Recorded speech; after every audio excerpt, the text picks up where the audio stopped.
you very much. You're in for an adventure this evening, not just a conversation.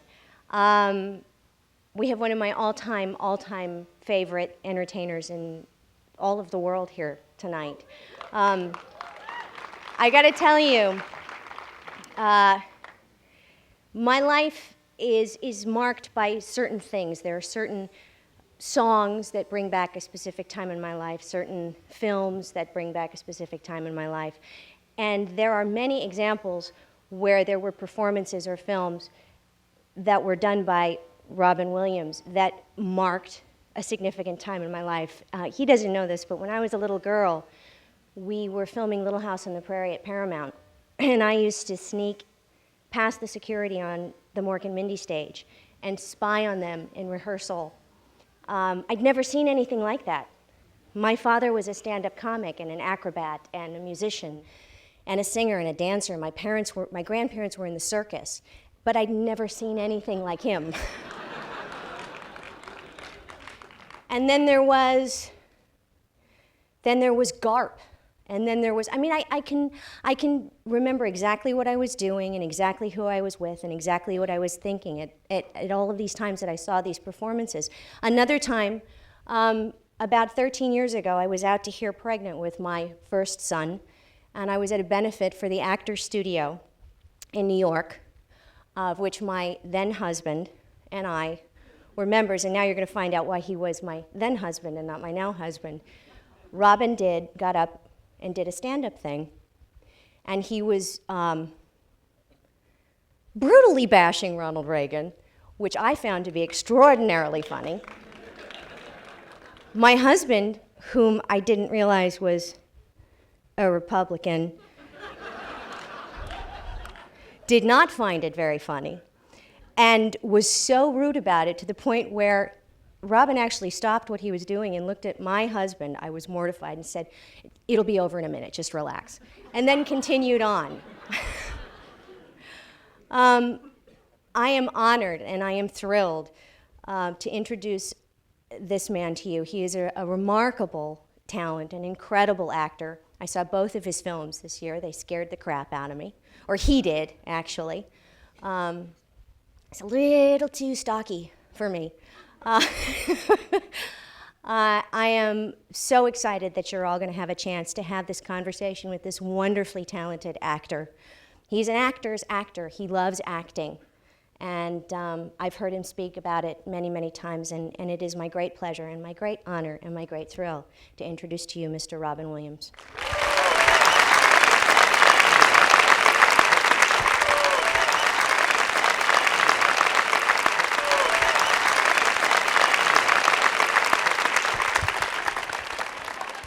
Welcome. Thank you. Yeah. Thank you for bringing these lights from a drag strip. Yeah, isn't that something?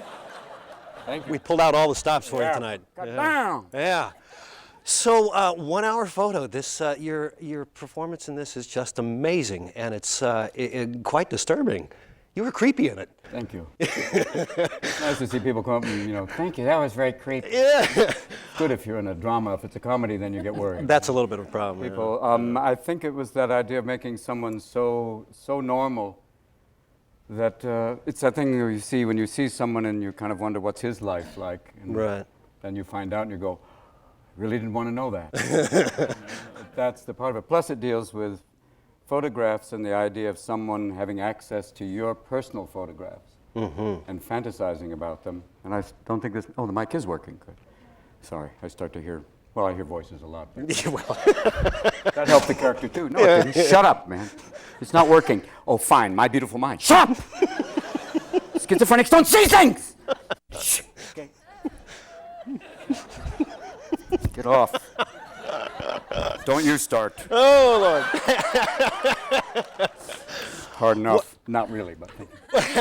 What is it that drew you to this role? I mean, was there something The specific? idea of playing someone so normal and to lose, basically the idea when we started preparing it was to strip away all forms of performance or any charisma or anything else that would work to be reaching out to people and to find someone who has a performance.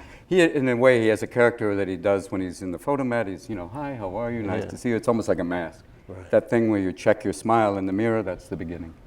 The moment you do that, then it's like when you see people who are going, hi, how are you? And you know behind that they're going, I hate you. God, I really don't like being here, but I have this smile because, well, I can't have access to automatic weapons.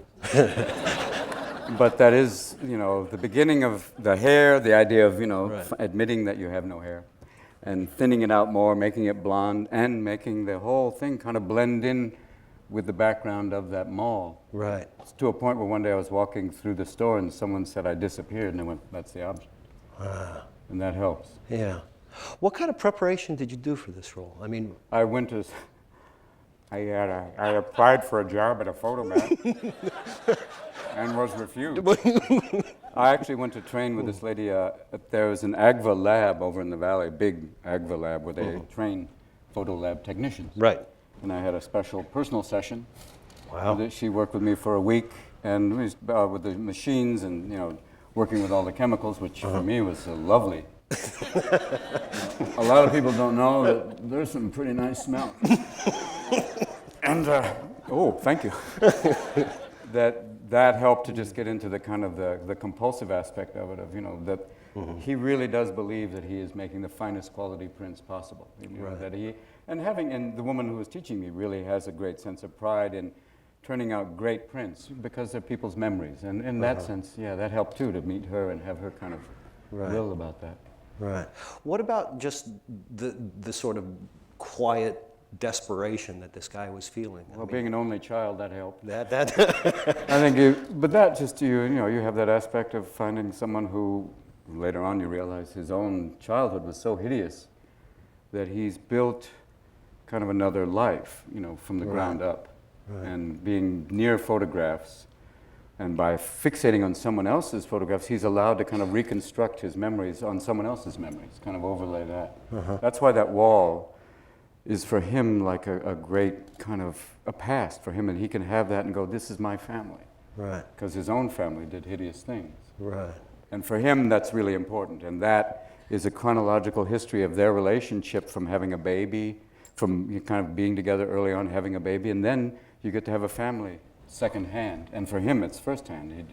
He just jumps, you know, he sparks the gap and goes over to the fact where he says, I feel like Uncle Si. And at that point, people start to go, oh, really? Yeah. And that was, for me, the other part of it. We had rehearsals where we could, they would go through a day's life, and I said, you're there, but you're not there. And I would want to, you know, you'd see them having a wonderful time, and in essence, that's what you see with a photograph, but you're not part of it. Right. So it's this weird, you know, sharing but not. Why didn't Cy understand that that was inappropriate? I mean, what is it, you know? Why do most psychopaths not get that? Yeah. Why do people stop? What did you use? What did you use I to don't hang your- know. I don't know. Yeah. I don't know why Farrah Fawcett doesn't return my calls. I don't know why Michael Jackson holds the baby over the ledge. Look at the baby, look at the baby. He's my baby, but he's covered. Michael, give me the baby, motherfucker. Come inside.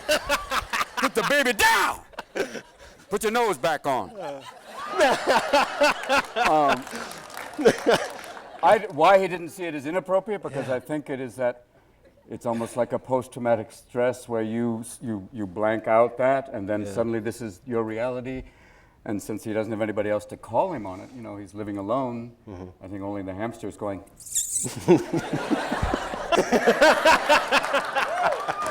I think that for him, you know, allows you to see that kind of, you know, that bridge, that, you know, that lack of reality, and where he can have this wall and be dedicated to that and have a very, you know, without that, he pretty much has no life at all except for the store, and that's why it means so much to him. And when he gets fired, it's devastating. There was a lot of work in this film where you weren't saying anything. No, it's just a lot of all- silent work, and I was very It's engaging. painful. It's all that thing about just being in kind of, and lost. Yeah. Trying to find, you know, like a guy trying to find connections. And the most awkward parts are when he's trying to, you know, at any point when you, I did do, you know, research on reading about, you know, you read about stalkers or people who fantasize themselves as part of someone else's life. There will be a point, welcome, we just start off without you, but sound fucked up early on, but we got it working now. That's okay. Okay, but, you know, you, there will come a point where they will start to want to take it to the next level, which is why he at this point is, starting to give gifts to the boy. Right. And then, follows her and says, wow, what a coincidence, you're here in the mall, and tries to make conversation, and even fantasizes outside the house. And, would probably the next step, drop photos off at the house. It would just escalate to the point where finally someone would say no. And then, as you see, when you contradict that, they become violent. It's kind of in the sequence. But a lot of this stuff, like you said, is very painful, especially when he starts to see the evidence of the woman ruining, the dream. Then it becomes, for him, it's devastating. It's like finding out your father, was, having an affair, or, Right. That would be like this thing of what, you're ruining our family, and therefore something else kicks in. Is this kind of work more difficult for you? No, it's the exact opposite of the other work, being on stage. The other work is just free form and just totally free to do anything and talk about, especially now as we prepare to deal with another great exploration of our economy. What about those Enron tapes? Those are gone. Watch it now. Here now. Can't do that now. Yeah. I mean, that for me is, one very freeing thing. And then this is like microsurgery. It's like those English little tiny things called cameos, where they're little art portraits, where it's, it's minutia. Right. It's the exact opposite, and it feeds sometimes the stand-up work, and the stand-up work gives you the freedom to say, okay, you've got that release, and this is something kind of more inward and very kind of, restrained, but yet the good news is I had a director on this movie and great people to work with, like Connie Nielsen, and the boy, Right. He's a kid, just a regular kid. Yeah. And who was empathic, as a kid who, at that time, I think things were kind of troubled in his family. So he was raw and just, how a kid could look at you and go, something's wrong. They'll see my own son sometimes, and I see dead people. No, that's just Congress. It's okay. So, Mr. Lott was not speaking of all. No. Try and say Negro, and I can't. Mr. Lott will go out now, and now I get to put the hood back on the robe. A lot of people now in the Klan, we call it the Ku Klux Club, but it's a small gathering of people with a Volvo with a gun rack. That's basically a sensitive conservative. But this boy was so good that he brought about this, very conversational, and you have that thing of those, almost like, at a certain point, people think it's like a pedophilic, they think that I'm kind of stalking the child, and it gets very uncomfortable, especially when you're in kind of a wooded, shady place, and you kneel down to tie his shoe, and people are going, oh, no. Yeah. I have a gift for you.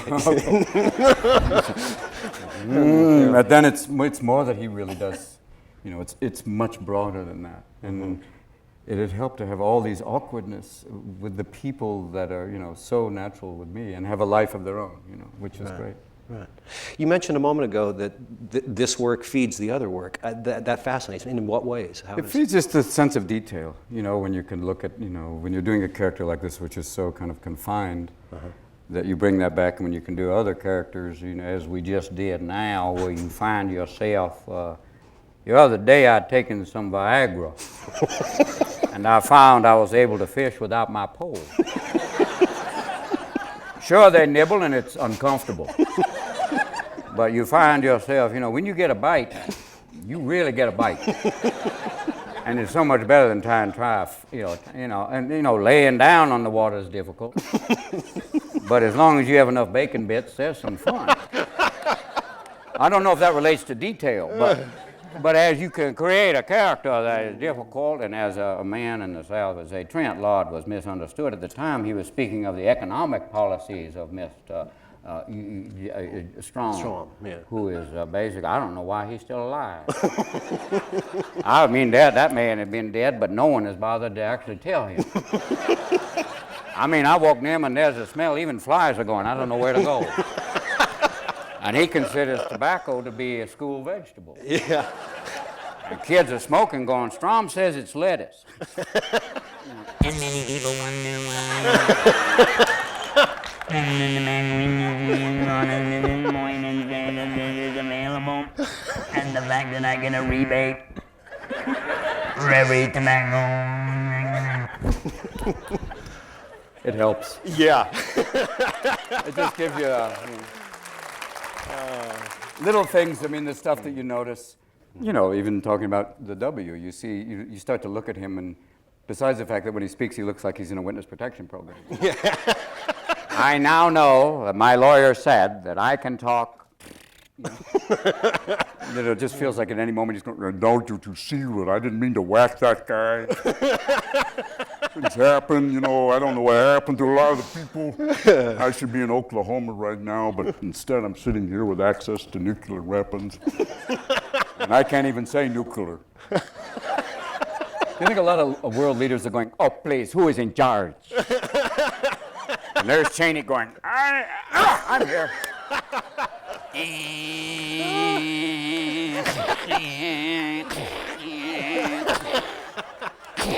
Shut up!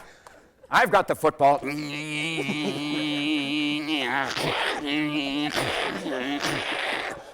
Where's your heart? Oh, shit. I don't need it. Where's Ashcroft? Cover the eye. She's blind. I see them. Sorry, that's an obscure reference. But I think,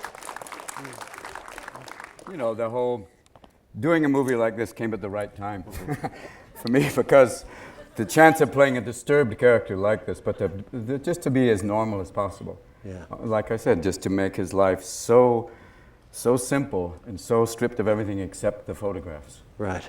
And that was the best part. I mean, Mark Romanek he would monitor it as much as he monitored everything else. I mean, he's a hardcore Kubrick. Yeah. You know, he is the living image of that. Yeah. And it's like the sets, everything was every detail. And you're part of that. You kind of fit in. It was so minimal too. I mean, he had a minimal real, to the point where even people in the Bauhaus are going, "Add something." This is so bad. The color is oppressive. Even, you know, put a dash of something different there. In Leni Riefenstahl, when she shot the Führer, she said, "Look up there." When she shot him like this, it was designed to be it was a two-shot. And she said, you know, it was the first music video, really. We had a big drum section, and the rest was Poland.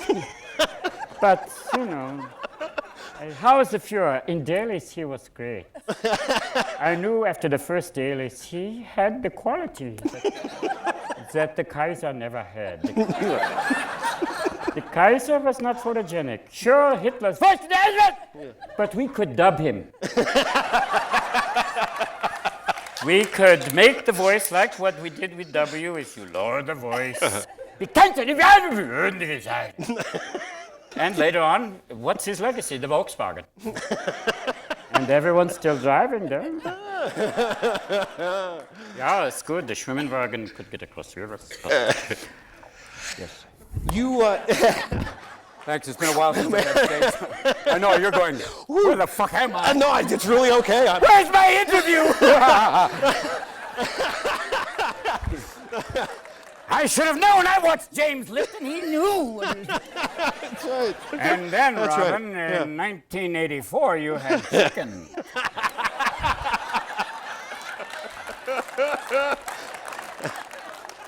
I don't know what that means. Well, it doesn't matter, you know, as long as Jack is out there pushing the fucking envelope. He's out there, he says things that even Buddha goes, "What does that mean?" You went over to Afghanistan and Yeah, I did. Uzbekistan There's a to vacation. entertain the troops. Yeah, I was. Tell us a little something about that. That was interesting to go to play, to kind of, it was, I guess people say it's like Bob Hope, but I certainly wasn't doing the old kind of, "Hey, great to be here. Yeah. Is this one big sand trap or what? Hey, how come the back nine is still mine? What are all these women dressed like Casper? This is crazy." You know, it's, yeah. Yeah. Yeah, wow. Talk about a sex idol. Look at that there. It is a weird thing because I played first in Turkey, which is, you know, that was like a staging area. But I just wanted to go because after a year, and given the fact that everyone still is focused heavily on Iraq, that I was saying, no, we still got people over here. Yeah, You know, You're standing on top of it, Dobbsy. Don't you see? Don't you see? Don't you get what it's about? I'm sure there's a lot of old Englishmen going, we were there. Do you remember the poem Gunga Din? It was in Afghanistan, Khyber Pass. Good luck. You remember my friend Lumpy, and there's old Stumpy, he's over there too, but it was, we landed in Bagram, which is it's like Lawrence of Arabia meets Apocalypse Now. Yeah. And there's always somebody going, Mr. Williams, it's nice to have you here. The plane opens up. It's kind of like it's a C-130, which is like a very loud plane. You get off the plane going, thank you! Are you okay? I'm great! It's good to be here! And, you're right here. Everyone is heavily armed. It's the NRA wet dream. Everybody, the locals are heavily armed. Everyone, a 5-year-old with a Kalashnikov. Thank you, I'm happy to be here. The problem is when they have celebrations, they have what's called celebratory fire, which is where they Fire them up. Yeah. The other problem is gravity. Yeah. Bullets come back down. Yeah. There'll be heavy rain today, downtown Kabul. 400 people dead outside. It is that weird thing, but performing for them was great. I mean, in Bagram, everything is blacked out. At night, they unload with night vision goggles on, which is kind of like, everyone looks like Spider-Man. Hey, how are you, Mr. Williams? I can tell what religion you are.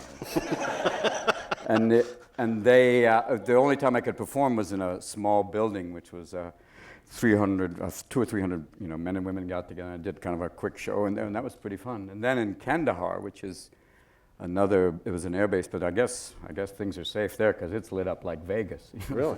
Huh. And I did a show outside on a kind of a wooden platform.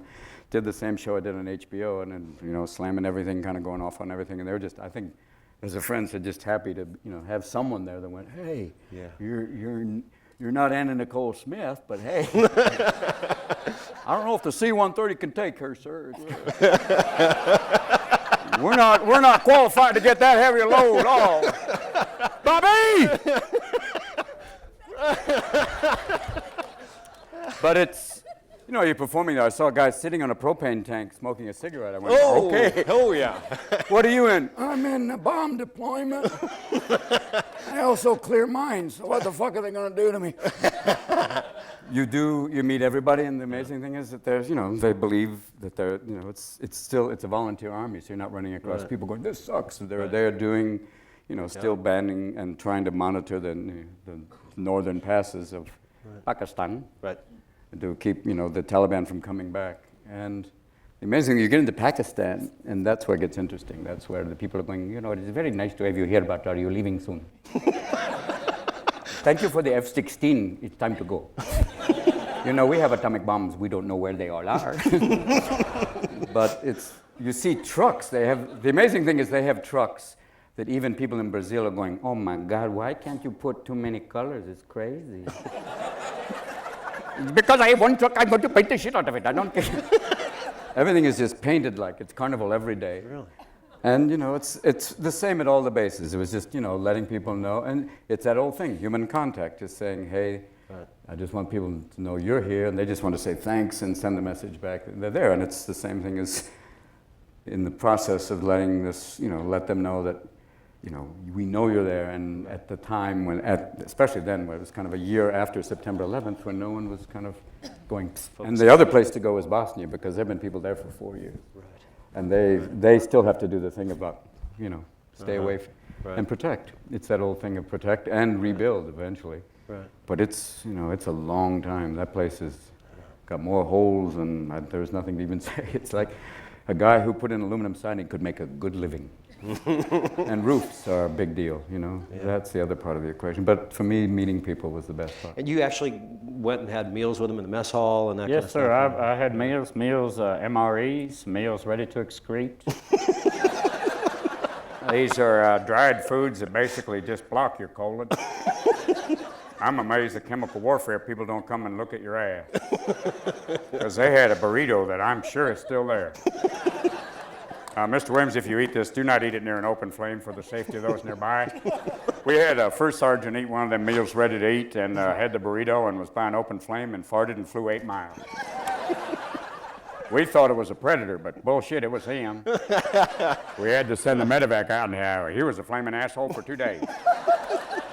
There's, not that it mattered at the time, but a lot of people, you have to be careful. And the amazing thing is you talk to, you get to see a lot of great characters. I mean, at the same time you're performing, but you're just registering. You get a lot of Picking people. up stuff. Oh, hardcore. Later material. Oh, God, yeah, you got, like, the kid who's like, Mr. Williams, hi. My dad saw you when he was my age. I went, dude. Can I see some ID? Because you're just about to get into that C-130 and fly it. I'm a little fucking afraid. But, that's part of the equation. And, the old you get the hardcore military, the ones. Right. That was very funny, Mr. Williams. I will laugh later. Thank you. That's part of the drill, sir. Permission to laugh. Ha! Thank you. No joke gets left behind. It is that thing of, put it out. Yeah. But, just remember there are, when we think about creating and expanding the empire, there's other people still out there as we sample our next equation. Mm. You're originally from Chicago, is that right? I was born in Chicago. It's thank you. Yeah. Others from Chicago, you know who you are. It's a place where the dead can vote. Early and often, right? Early and often, none of this hanging Chad bullshit. The dead, there's no problem because you just mark it down for them in absentee, as it were. Mayor Daley, who's, may he rest wherever, his son is in office now, and it was a good place to grow up because it's tough. You're born, the doctor slaps you and says, get out. What are you taking the skin off my penis for? Precaution. I can see you going, what does that mean? How does that relate to acting?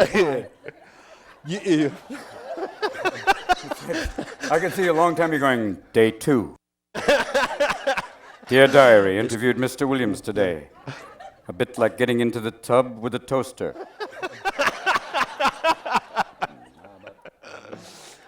You went to Juilliard. I did. That for me was a great experience. I came from California Junior College, which was a great experience. At the time, it was before Proposition 13, so they still had money to put on plays. Yeah. And we did a lot of great performances. And then I went to New York and went to Juilliard, which was, classical training. Right. It was very much to be a thespian and to be able to enunciate for no reason. And which eventually you will be trained like this, and other people will be going, well, you can't talk, you can't talk. But I can project to the back row and speak like this. Dear God, do you not feel the moment why Dos Equis a beer for me? And we had movement training and all this other stuff, which is weird because it comes back. You really do use it. And mask and it's almost like the same thing. It's like they break you down, and then the second year you get to come back and kind of build it back up again. Right. And eventually Hausman says, Mr. Williams, the theater needs you. I'm going off to sell Volvos. But it was great training. I mean, the fact that now is a 3-year school probably is, at that time it was a 4-year school. But for me, it was a wonderful thing. Number one, to be in New York. Right. Training, and also to get that type of training where you get the combination classical and the hardcore. I remember I had one of our acting teachers was a psychotherapist. Sorry, I should talk about that with a therapist. A psychotherapist who taught an acting class, which is kind of like having a leper give you a facial. I think we're going to start on you now. This guy chain smokes and sweat more than Marlon Brando after Thai food. I think your character's... Your character... You're not really being open with me. I don't know why. I think I saw your picture in the post office, maybe.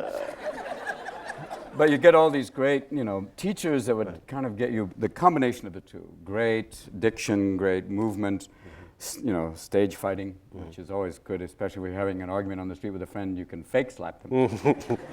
See, it works very well. You can do that. Ow! That's a bad kung fu movie. Oh! And then to go off and try and find acting work, go back to San Francisco and try and find acting work, and then took up stand-up comedy because I couldn't find acting work. Yeah, that's Really? yes.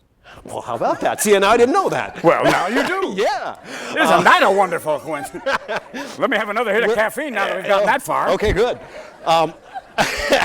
Where was your first stand-up gig? It was in a Lutheran coffee house that had lesbian poetry and stand-up comedy. Big pricks who need you, I don't need you, my vagina is my temple, and now let's welcome the comedy.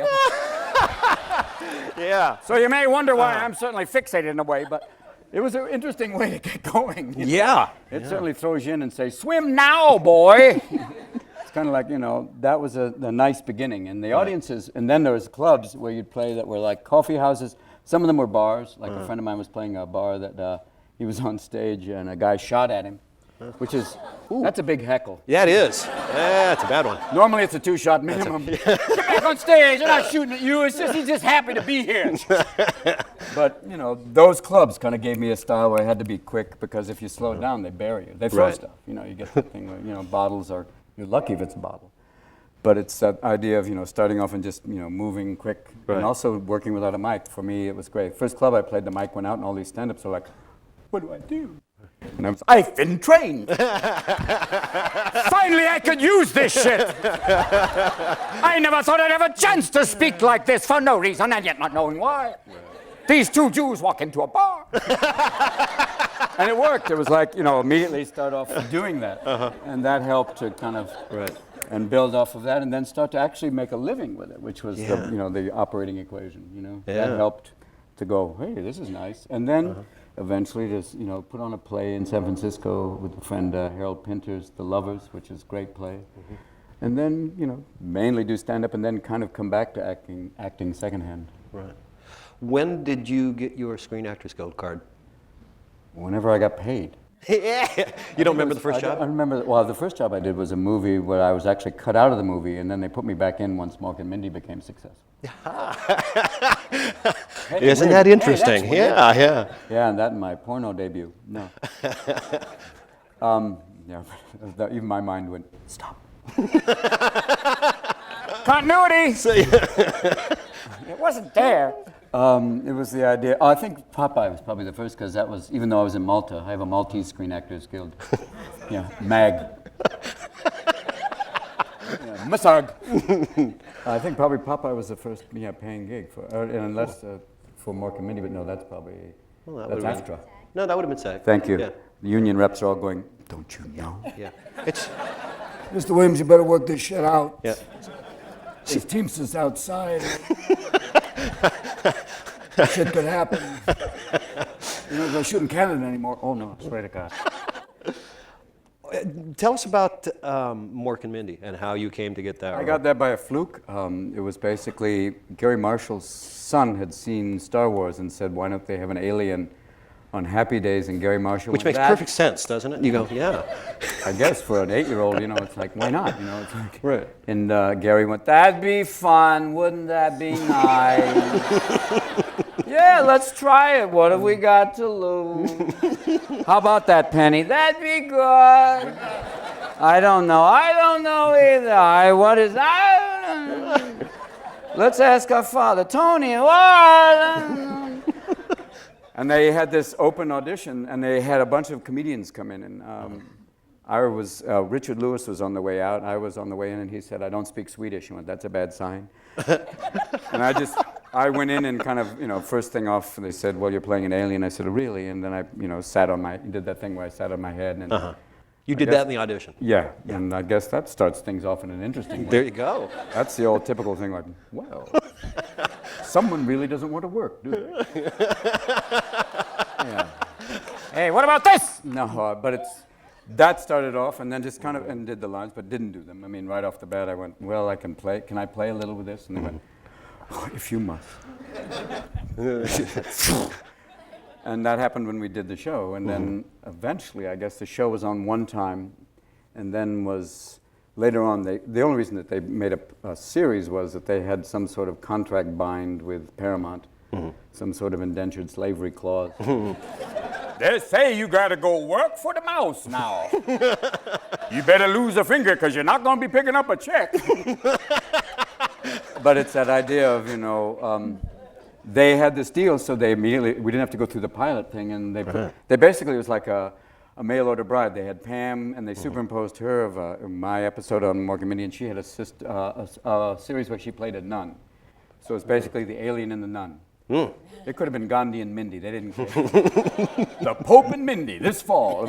But they went with that, and then I guess, the idea of doing an alien show, a lot of people going, oh, please. And then we just used to just go berserk and do anything. And at the time, it was great because the network executives were caught off guard. Like, one of them came up to me afterwards and said, "You're the funniest man I've seen since Jack Carter." I went, "Oh, thank you."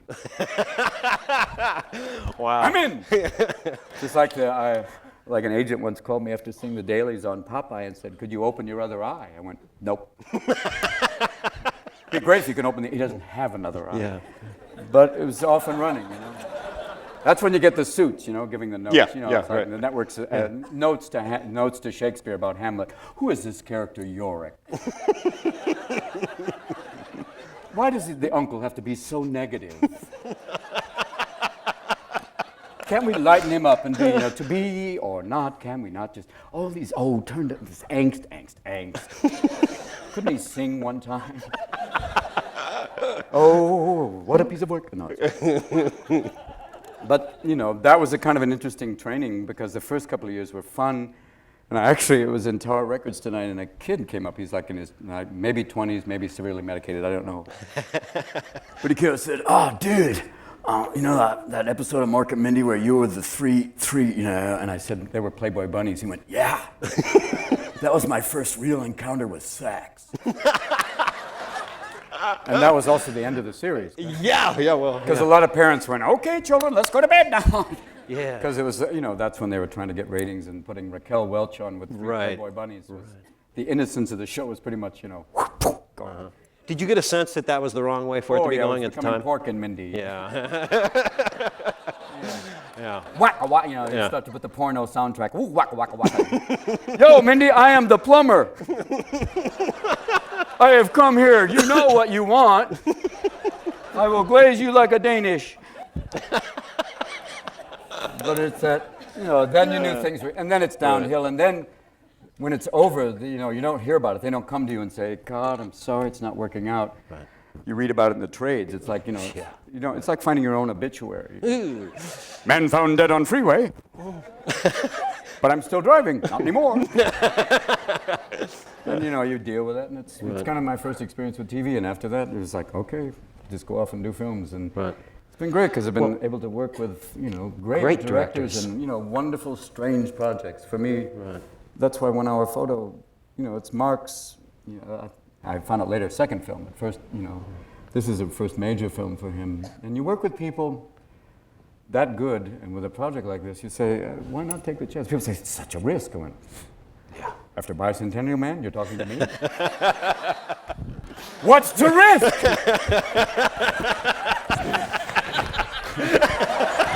I'll play a midget. Give me your fucking shoes. Where are we going today, Dad? Oh, no, time. But it's the idea of, playing these characters, and also playing, and in Insomnia, playing homicidal characters. That's, as in Shakespeare, it's where the meat lies. Right. And it's always these characters, like you start off asking about, why would someone not know that that's wrong? Right. That's the joy of exploring that legally. Because you can't do it without having someone go, "There's a hairy man outside my window?" It's me. I used to do Mork and Mindy. I'm just doing research for a part. Yeah, we know now. Put the dress down, honey. It's for a part. I'm just doing research. Empty the bag. Oh, I don't know where all those medications. I don't know. Right now she's talking about Age of Innocence with a lot of homeboys going, bullshit.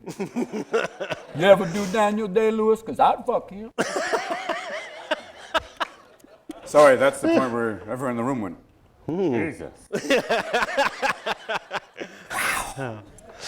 Well, let me just throw out a few film titles, and you can talk a little bit about it. World According to Garp. For me, it was a great experience to work with a man, George Roy Hill, who died 2 days ago. And he was a great director who was the first man to... I did a... First day, we had all these rehearsal periods, and then the first day of shooting, I improvised one line. And he just made this face like a weasel in a wind tunnel. He went...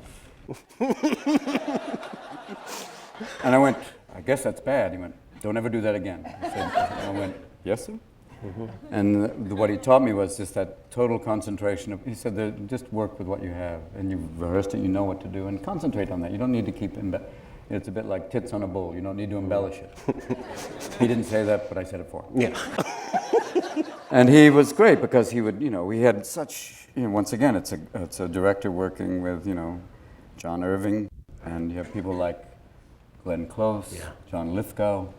And he was also, he had come from a time of live television plus theater, so he was when you have a rehearsal process, it is always a great gift, because once you start shooting a movie, very few people will shoot in continuity. Right.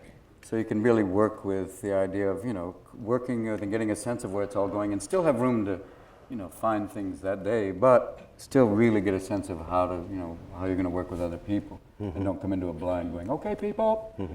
And he had the eye for it, and then, just get the people there knowing that he's got the best and work through it with them. And you have a character who is so, like with Irving, you have kind of Russian American literature, which is great.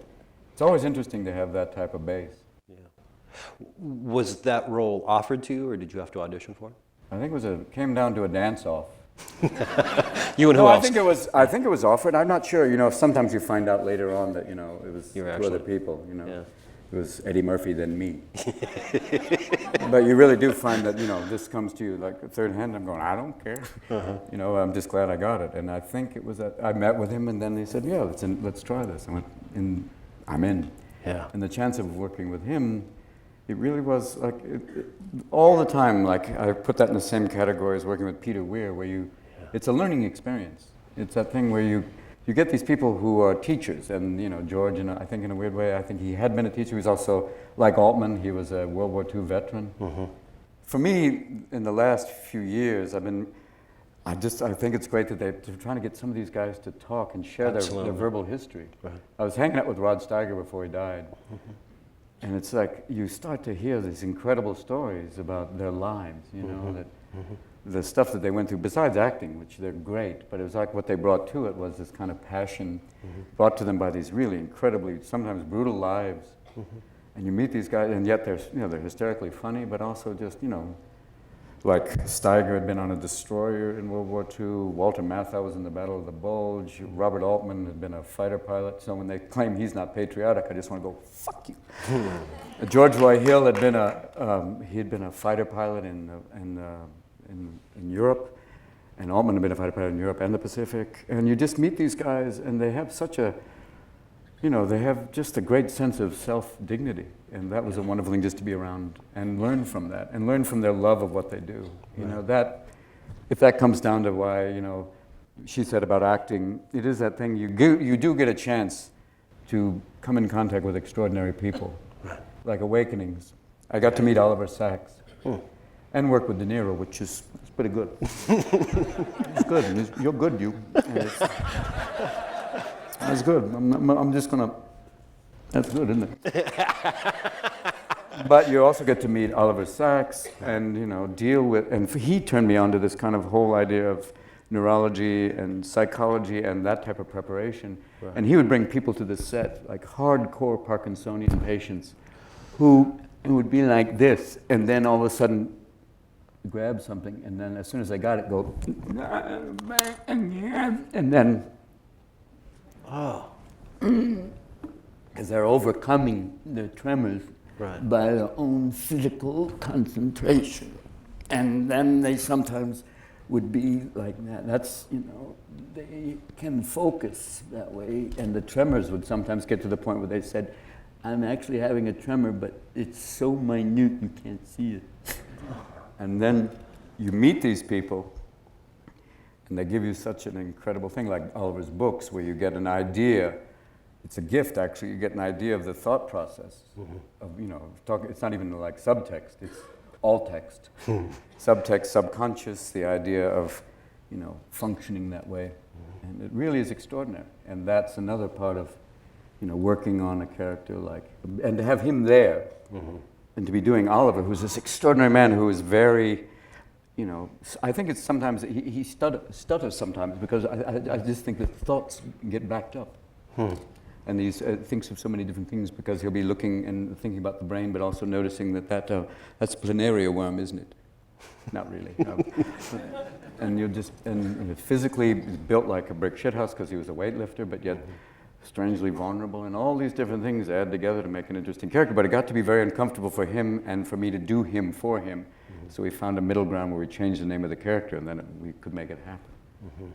But those are the type of things where you pass beyond doing a character into this thing of, you learn, it's almost like a Buddhist lesson, where you come away from it going, I have something more than this, And it happened with Dead Poets, where it was the first time I did a movie where people were saying, it's not a movie to them, it's a philosophical statement. Absolutely. And for me, it was like, a guy sent me a letter saying, I changed my life, I opened an art gallery, I used to work for Sears, I burned my business suit, and I'm going, oh, fuck, I hope things are working. I bought everything in the store. Give me that painting and the clown with the big eyes. I don't care. Yeah.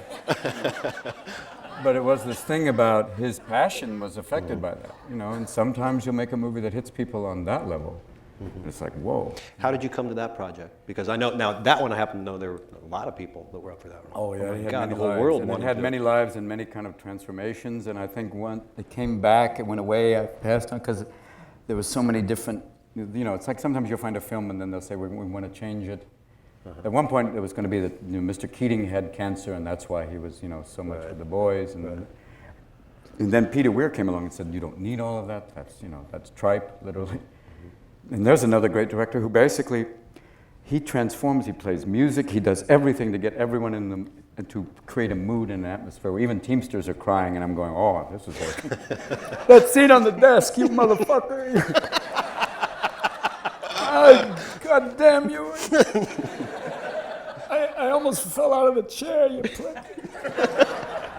But it was an amazing experience because he established the mood and really and also the idea of the passion of poetry and the passion that carries through, if you take it beyond that, of having that, he hit the boys with it, Ethan and Robert Sean Leonard, and created this ensemble with them, but also it said the passion of creativity, which goes back to the core of, why we do what we do, is this weird thing of actually, even though sometimes you're saying someone else's words, you still believe, and in your heart of hearts, that you're creating, and that's the kind of thing that drives you, because there is a little bit of an endorphin buzz when you hit it right. When you do have that moment where you do, where everything works, and there is that thing where the outside world is gone, and you do get a moment where, it's the illusion, the lights, the whole thing, look at the rabbit, everything works. Or you're creating something in that very second, and it transcends. And in that, the poetry and the beauty of language, as we find it deteriorating in our regular life, with someone who speaks a little bit slower than you have to kind of remember that there is this power. Words have a power, and the other thing I learned from Peter Weir, that stillness has a power. That he said, you don't have to do anything. And there was, it relates back to 1 Hour Photo, that sheer, the act of being in that moment and being very concentrated with it, but not to that. An acting teacher once who said, Mr. Williams, that last thing you did, I know it was very quiet, but it was a bit like someone urinating in brown corduroy pants. You feel wonderful, we see nothing. But you get that idea of, sometimes it could be that method kind of, I need a moment, I need to prepare. Sometimes that could be it, but it's finding the balance between the two of, letting something happen but not waiting, making everyone wait 2 days while you starve yourself to feel that moment of, okay, I'm ready. Have you ever found yourself feeling intimidated by those that you've worked with? With De Niro, sometimes after I broke his nose, I was scared. But there's times when you see people and they have a certain thing that precedes them. But in the end, you just kind of go, you got to forget about that. It's that thing of, they're here, we got to do this. it's weird because I knew a lot of them, so they weren't intimidating. Meeting Gene Hackman the first time, was like, but then finding out he was so funny, that was a great thing. You know, when I saw him, he did that speech in Birdcage where he just says that thing about, and the leaves, and at that point you just slowly nod off. But he did it so, it's a hard thing to make boring hysterical. And he did it. Yeah. And he did it perfectly. He had this 4-page speech, he only changed one word, it was just like that thing, but that's his training. He's just like bang, bang, bang, and he did it. And Mike Nichols was laughing so hard they put a blanket over him. And if you make Mike Nichols laugh, it's like having the Pope go, "Oh, what a bitch!" Whoa! Oh, you got me on that one! Hey, look at the vestero do But, he was, he was slightly intimidating just because he's an intimidating guy, He's a big, powerful man, but, but once I saw him in drag, all that went away. He's one big, ugly woman. Even drag queens are going, "Don't ever fucking do that again. Do not put that on. Dear Christ." Oh my God, it was like Barbara Bush. My God, like Barbara in a song. Don't ever do that. That was frightening. Dear God. Oh my God.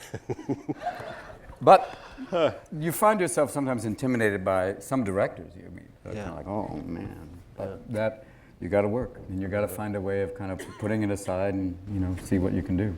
Did you ever find a moment where you just couldn't get to where you needed to be in a you scene? find it and you say, and then, but the weird thing is you have to get over that and find a way to, because they can't, well, it's like sometimes they'll say, okay, and where you'll do it again and again and again, until you find, and sometimes you could, the weird thing with me is I'll get it and people will say, "We got it, it's wonderful." And I'll go, "One more." Yeah. And you have your own demon that thinks you can do it better, which can be dangerous sometimes. I even saw Sally Fields go, "We did it." I went, "No, not yet." "No, we did it." Done. And you find yourself with a script lady going, "Oh, I love you." Because people got lives. Our children have to, "Where were you? You did 102 takes. You missed my graduation." But you got to find it eventually, and sometimes it means letting go. Sometimes it's like you'll be trying too hard. That was a great thing about 1 hour photos. Sometimes I'd become like Mark Romanek would call it Mr. Method. "I can make this happen, man. I can make it happen." He'd go, "Forget it." Yeah. And then I'd do a riff or do something and fuck around for the crew, and then all of a sudden what would happen is you'd be relaxed, and in that moment, Then you could find it. yeah, you'd find it because the truth is, it's there. You just sometimes have to stand back and, all your preparation. Let's see what happens then without, it's forcing it. Being able to trust what you've already got there. Trust it, and then also have people that you can trust to say, "Yeah, it's there." And sometimes when you're exploring, I guess when it comes to weird, it's that thing of, when you're dealing with repressed memories, and that's specifically the area in this movie where all of a sudden he starts to deal with, he has now uncovered this hideous memory. And then, it's still kind of distant, but then it's coming back. And that's where you get this kind of, what do you do? Right. How far do you go? What do you want to do? And what is, that's where it gets interesting, but also frightening. Because what do you do? Having watched tapes of people doing the real thing, when people really break down, it can be horrific, or it can be, pathetic. It can be, and usually a combination thereof. Yeah. I saw tapes. There was a tape of Jeffrey Dahmer. I was doing kind of that for Insomnia, and he was talking to a guy, and the guy said, "Jeffrey, what did you do with the bodies? You didn't put all of them in the freezer, did you?" He said, "No, some of them I put in a box, a lot like the one you're sitting on." And you could see that he did it, and he talked, and you could see for a brief moment, he was very bland, but it taking kind of a delight in the fact that he was mind-fucking this guy. But also, at the same time, being very conversational, and also, there's so many things were going on simultaneously with this man who, connected but not connected.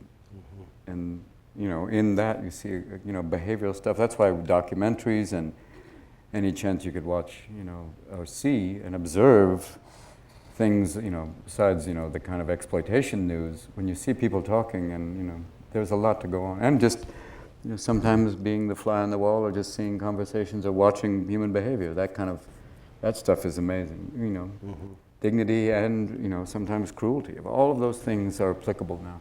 I mean, for me, it's great to kind of have a place where, you know, sometimes, you know, it isn't, you know, people now being famous, people go, oh, you're that guy. Or like a woman came up to me in the airport and said, be zany. Be zany. Yeah. That's how I was looking for, be zany.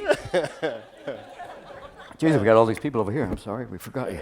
I feel like I'm in a gynecologist chair. So we're off the mark now. Where are we going? These chairs are always weird. They're like, you know, They don't are, be up yeah. on the ground. I'm an actor. I don't have to have my feet grounded anymore. I remember it was 1948. We were at the Hollywood Canteen. Good Will Hunting. For me, I read this and then I met the boys and I was like, no, seriously, who wrote this? But it turns out they based my character on, you know, Ben's father, who had gone to MIT and was kind of a rogue scientist who eventually went off to form a theater company that Robert Duvall and Dustin Hoffman were part of, and Matt's mother, who is a developmental psychologist. And those are funny people, I know. Your mother, it's all about that. But it's the idea that, you know, they wrote this, you know, this thing. I just went, this is, you know, quite powerful. Yeah. And it wasn't just, I mean, sometimes you read it and your own ego's going, my character's good, but the other people are quite good. Almost too good. And then you start, you know, working with someone like Gus Van Sant, he is so mellow that sometimes you want to go, Gus? Yeah. You with us? Yeah, oh, he's so laid back, and but also this kind of thing of saying the exact right thing. And then it becomes, after a while, it's no longer performing in any sense, it's just conversational. And at that point you go, he said, yeah, that was great. We filmed that. I went, wow. What? Wow. Because it just gets to the point where, you know, you got people like Matt and Ben who are so young and so good. And I wish Ben good luck.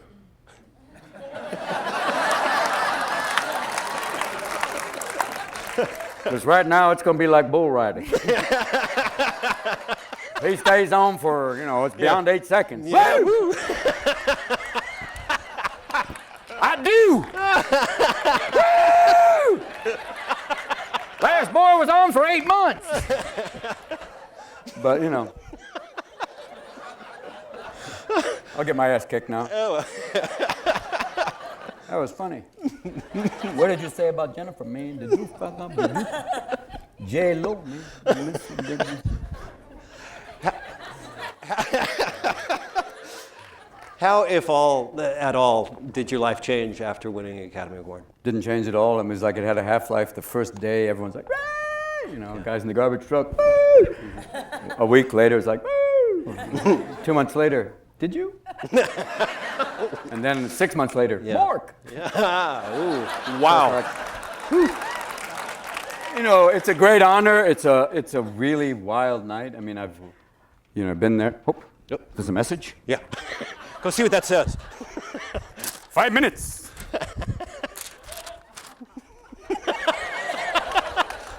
Our lines are open. How much money have we raised?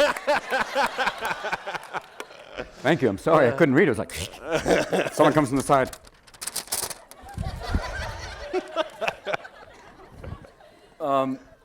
It was, you know, having been nominated before and usually losing to Daniel Day-Lewis. It was always losing to someone else who didn't have a green card. You know?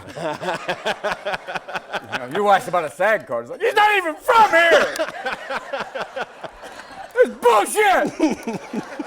But every time you lose, they always keep a camera on you, so you have to go, God, that's so wonderful. Anthony, way to go! You never see someone go,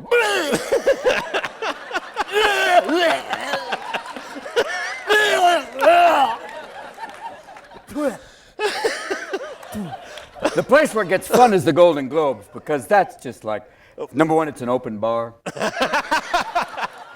Number two, it's basically old people and their parents voting.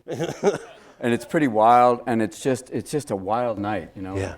When they, you know, it starts off, it doesn't have a host, it just has Miss Golden Globe, which already I'm in. and it has a much looser thing, with the one year where Gerard Depardieu won 4 green card, which was kind of interesting. Yeah. And he was so hammered, he came up and went, I want to give Jeffrey Katzenberg a big wet kiss, huh? Get up here, I'm going to kiss you like crazy, Jeffrey. Come here now, huh? Come on up here, take off your bug glasses. Kiss me, huh? If you're a man, you would come up here. Harvey Weinstein. Come on, you, I love you. Be on Extreme Works, one time only, be there. The Battle of the Titans, be there. Watch out. Gangs of New York, one time only. Be there. Whoopsie daisy. But it is a nice thing. It's wonderful. It sits on my wife's desk. It sits next to the SAG award.